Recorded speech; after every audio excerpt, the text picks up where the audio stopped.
Pessoal, tô vendo vocês olhando aí. Vocês têm algum trechinho de Svadhyaya do livro?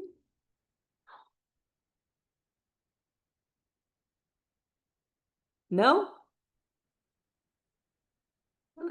Tá, então vamos passar para as reflexões.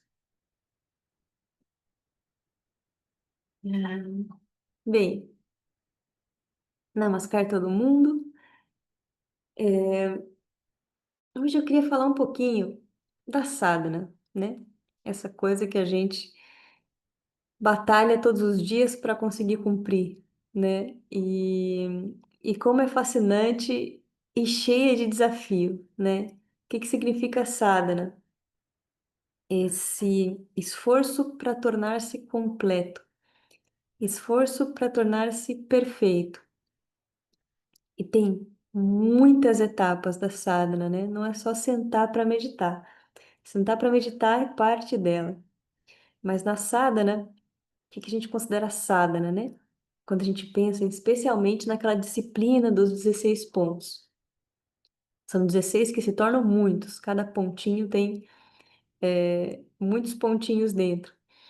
Então, a sadhana, ela envolve a nossa prática, as lições, as 6 lições que a gente tem no final, né? Quem tem uma lição, duas ou três, a gente vai progredindo, né, aos poucos. Envolve a prática dos asanas que vocês estão fazendo, né? Envolve Pancha Dhyana, Pancha 5, né? Aquela meditação gostosa das 5 da manhã. Envolve o Guru Puja, essa entrega que é extremamente simbólica e tem um poder muito grande, né, na nossa capacidade de sentir a entrega, redenção, vários sentimentos que estão em camadas mais sutis da mente, né? Por exemplo, no Vishuddha, aqui, né, nesse chakra, que tem cada chakra, né, carrega esse conjunto de emoções que formam a nossa espécie, né? Nossa espécie é a mais complexa, porque ela tem essa capacidade de refletir melhor a consciência, né? Ou seja, emoções aqui, sentimentos, capacidade de raciocínio também mais complexa, um pouquinho mais próxima da consciência do que os outros seres, né? É a nossa maquinazinha biológica. Então, cada chakra, cada centro energético carrega, né, várias dessas emoções. Então, Panchadhyana também faz parte, Guru Puja, Guru Sakash, aquela prática, não sei se todos já receberam, mas é aquela prática em que a gente imagina, né, o Guru aqui nesse chakra, nosso Guru Chakra. Nosso Guru Chakra ali bem pertinho da pineal. Pineal é essa glândula mestra que controla todas as outras, né? Quando ela está ativa, todas as outras se tornam inativas naquela experiência mística de êxtase do samadhi, né? Que parece que a pessoa parece até sem vida, né? Fica gelada e durinha, ninguém deixa tocar, né? Ou seja, ela tá com a pineal bastante ativa. E ela também é um centro de interesse da nossa personalidade, porque a gente é bastante fragmentado, né? Todas as influências externas do ambiente fragmentam a nossa personalidade, né? A gente tem vários aqui dentro, né? A gente fala, eu sou tal pessoa, mas na verdade tem muitos, né? Muitas emoções contraditórias, às vezes personalidades diferentes ali, uma quer uma coisa, outra quer outra coisa. Ou é mesmo a própria dificuldade de integração do quê? Do instinto, do que o corpo quer, do que a mente quer, do que o espírito quer. Então, isso também é algo que tem que ser integrado. Quando a gente faz o Guru Sakash, ou a gente faz a sexta lição de meditação, que é Dhyana, que é justamente essa concentração aqui, o que que a gente faz? A gente está focando em um ponto só. De alguma forma, a nossa personalidade ela também vai se tornando mais integral, mais unificada, né? E a gente tem mais, quando esses três forças tão mais unificadas, corpo, mente e espírito, o que que a gente ganha? Vontade. Força de vontade, né? Aquilo que nos move numa direção determinada, numa direção consciente. A gente tem muitos desejos que nos movem em direções inconscientes, mas a vontade, ela é justamente aquilo superior, que nos motiva a agir de acordo com a consciência, né? Ela tem essa característica da consciência e ela está muito relacionada também ao Vishuddha, esse chakra aqui, né? Que são esses chakras mais elevados, que é justamente quando a gente está integrado e quando a gente quer servir. Essa vontade de servir, de trazer bem-estar, de causar bem-estar, né? É um sentimento já refinado que nos ajuda a integrar a nossa personalidade, né? Integrar no sentido de tem que abraçar a sombra? Tem que abraçar a sombra, mas buscar também colocar ela a serviço, né? Colocar aquelas emoções duras que a gente tem a serviço de algo maior. Às vezes vem a raiva, às vezes vem, né, tristeza, às vezes vem um monte de coisa. Mas quando a gente está unidirecionado, até isso a gente pode utilizar. Não existe nada na nossa natureza que não possa ser de alguma forma entregue e que não se transforme em ouro, né? Quando a gente passa a se relacionar com a consciência dessa forma, entregando tudo, né? Então a gente está no processo de transmutação de quê? De matéria em mente e de mente em consciência. Mas como é que é isso? Né? Como é que isso acontece? Essa é a prática, essa é a nossa sadhana, né? Quando a gente fala dos 16 pontos, a gente está falando de uma prática, essa é a nossa disciplina, né? Os 16 pontos que a gente precisa observar. É uma prática que tem muitas coisas físicas, tem coisas psicofísicas e tem coisas espirituais, né? Puramente abstratas e espirituais. Então, a gente tem metade praticamente são de práticas relacionadas a, a regular a temperatura corporal, porque isso vai regular nossos hormônios, vai regular nossa saúde física, né? E também esses chakras que vibram muito nos instintos, eles também ficam mais tranquilos, né? A mente fica mais tranquila, fica mais relaxada. Então, a gente tem muitas práticas relacionadas com água, né? Depois que a gente urina, coloca a águazinha fresca, banho, meio banho, nas juntas, né? Sempre no umbigo também, nesse centro regulador de calor, porque a gente precisa manter o corpo e as glândulas, né? E os hormônios, no caso, equilibrados, para que naturalmente a nossa mente se torne mais equilibrada. E, é claro, né? A gente também fala de dieta, né? A dieta influencia absurdamente na nossa capacidade de concentração, ou seja, na nossa energia interna. A sadhana, a gente precisa de muita energia. Ela não é só uma prática de descanso, ela é uma prática ativa, especialmente a nossa prática tântrica, né? Tem pesquisas que falam que, por exemplo, tem práticas como mindfulness e tal, que você ativa um sistema mais de relaxamento. A prática do Tantra, não. Você fica ativo internamente, né? Não é só o parasimpático que está ativo, não, né? A gente está ativo lá, a gente está fazendo algo com a mente, a gente está como que tentando fazer essa energia subir, né? Para que a gente se expresse com consciência, para que a gente se torne consciência, né? Então, a gente quer que o nosso corpo é o quê? Comida, né? A gente come e essa comida se transforma em sangue, se transforma em osso, se transforma em músculo e se transforma em linfa, né? O processo da meditação concentrada, as 6 lições que a gente faz, o que que vai fazer? Olha a doideira, gente. Vai transformar essa linfa, que é a que a gente come, né? O resultado do que a gente come, esse produtozinho, vai transformar essa linfa em matéria mental, que é ectoplasma, né? Ectoplasma é como se fosse um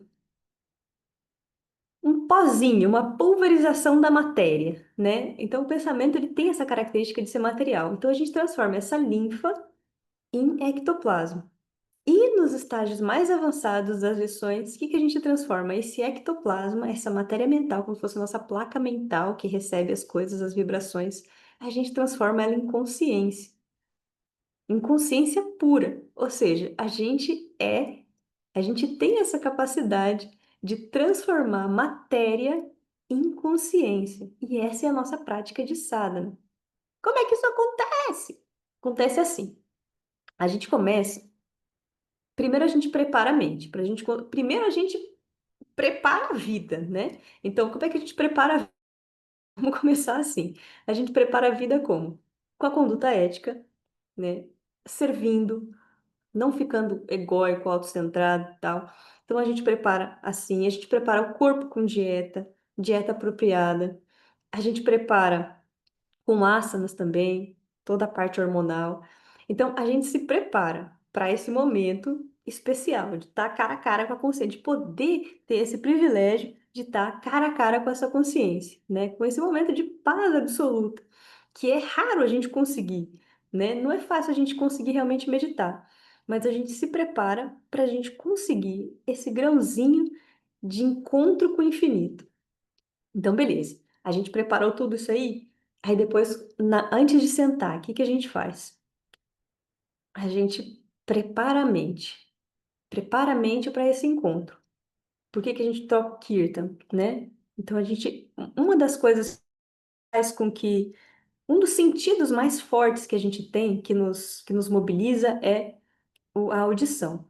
Então, o Kirtan é o quê? Pô, a gente já começa vibrando, né?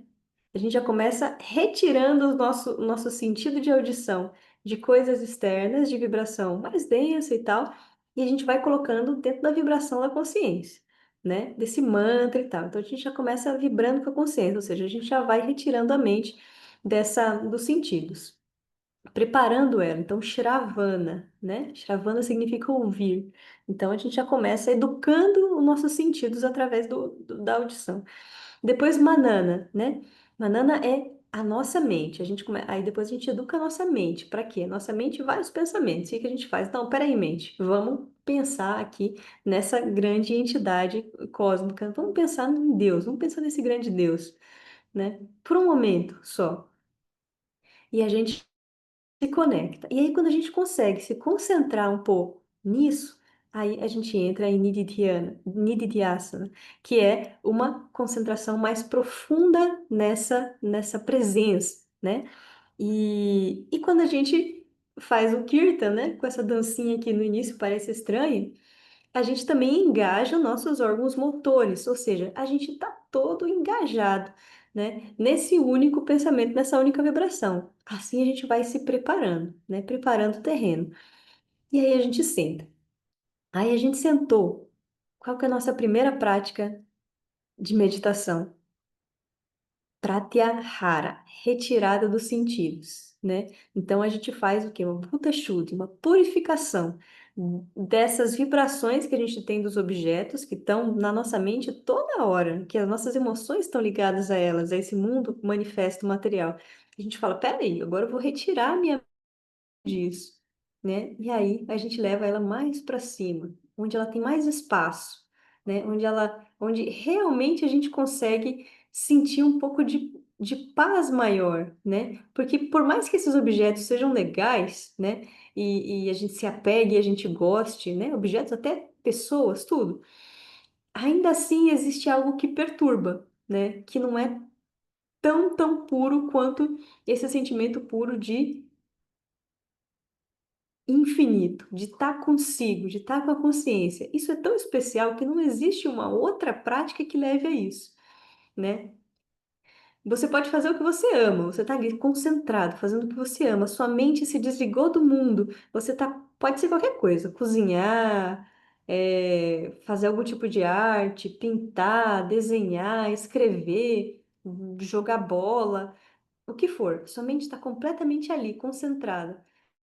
Mas ainda assim, ainda fazer o que ama é maravilhoso, mas ainda assim existe algo melhor, que é tá dentro dessa paz, tá dentro dessa paz. E quando por um minuto a gente experiencia isso, não tem como não se apaixonar por esse estado.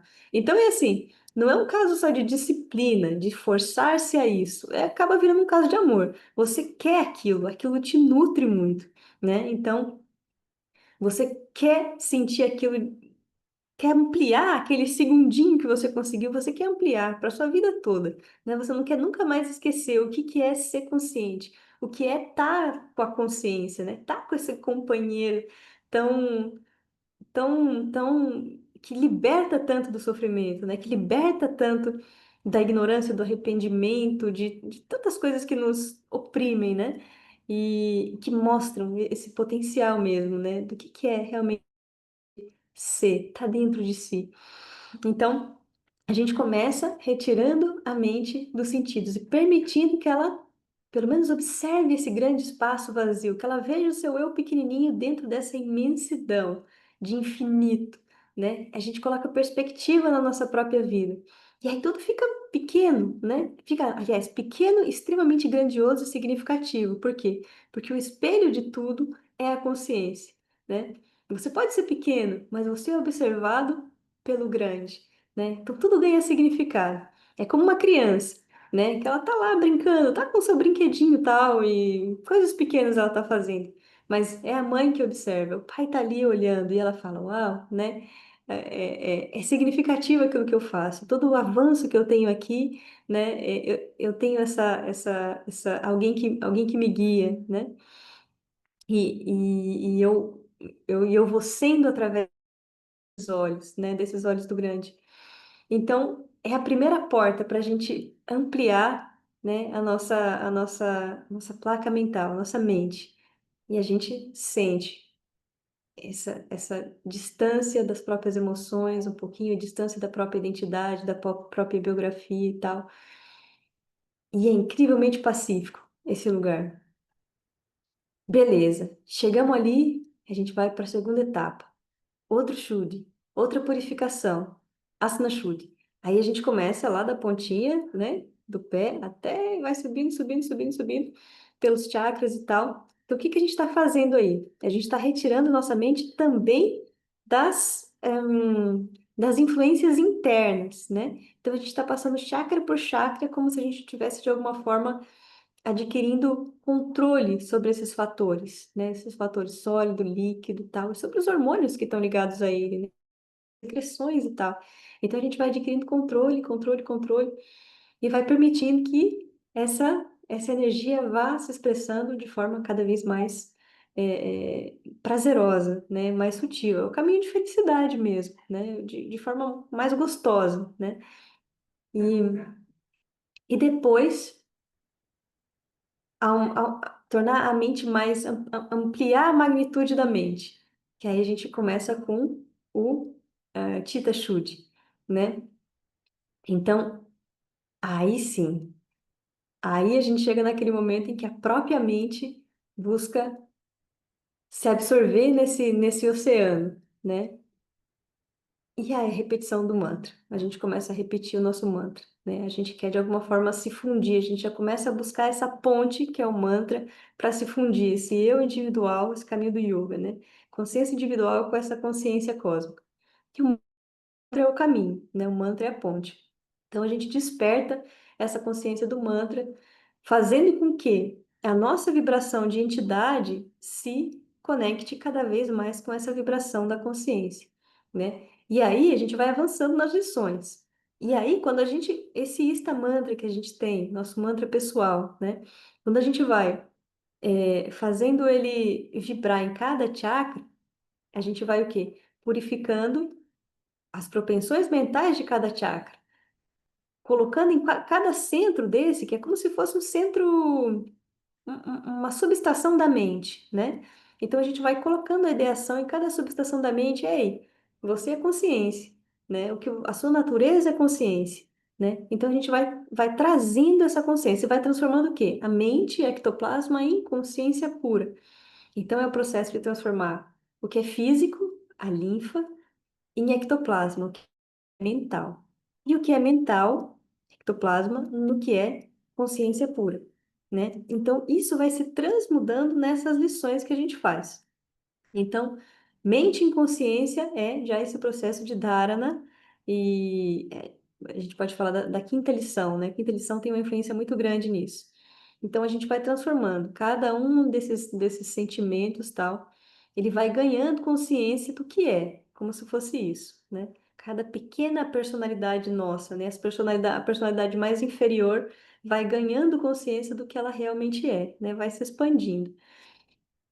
Então, e Diana, né, que já seria a etapa final, né? Final mesmo é Samadhi, seria essa realização. Então, dhyana é quando a gente consegue realmente todas as propensões, tudo que existe dentro da gente, de energia, de vivo, tá voltado a essa consciência, né?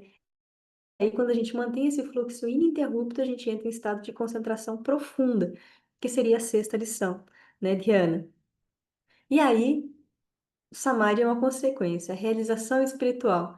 Saber o que se é, voltar para casa, né? Experimentar essa consciência pura, ou seja, felicidade infinita, né? Brahma é Ananda, né? Ananda é Brahma. Então, essa felicidade de estar com Brahma. Não precisa chegar no Samadhi para isso. Dá para se experimentar todo dia com a prática da meditação. Pode ser a pior prática que você fizer. Às vezes você não consegue fazer nenhuma lição. Mesmo assim, existe de alguma forma, no silêncio, na sua busca, no seu desejo, algum tipo de relação com a consciência é criado, né?